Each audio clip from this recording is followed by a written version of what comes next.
Muazzez'in mutfağından herkese merhabalar. Kanalıma mutfağıma hoş geldiniz. Bugün sizlere hem kahvaltı için hem de yılbaşına özel peynir tabağı hazırlıyoruz. Çok güzel süslü bir peynir tabağını hazırlıyoruz.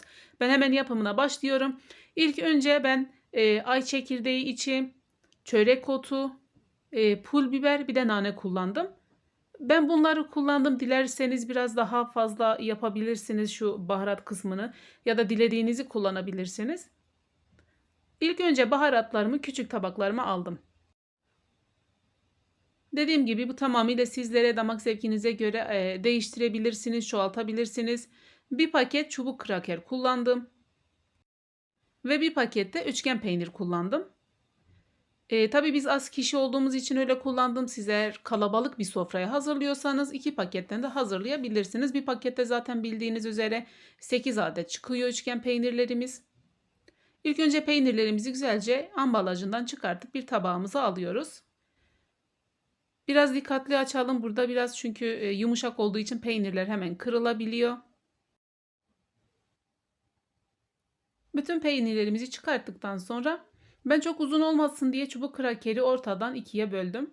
Ve yavaşça peynirimin alt kısmından içeri doğru koydum. Burada dikkat etmeniz gereken şey peynir çok çabuk kırılıyor. Çok fazla da batırmayın. Ben biraz o hatayı yaptım. Çok fazla koydum düşmesin diye ama bazıları çatladı. Ama yine de çok güzel, çok süslü bir peynir tabağı hazırladık. Ve çubuk krakerle bu şekilde koyduğumuz üçgen peynirlerimizi sırasıyla pul bibere, pul biber acıysa eğer başka bir şey kullanabilirsiniz. Toz biber kullanabilirsiniz. Bazılarında çörek otu. Sırasıyla ay çekirdeği içi ve naneye buladım. Dediğim gibi karıştırabilirsiniz. Ayrı ayrı da kullanabilirsiniz. İstediğiniz baharatları kullanabilirsiniz. Bu tamamıyla artık sizlerin hayal gücünüze ve damak zevkinize kalmış.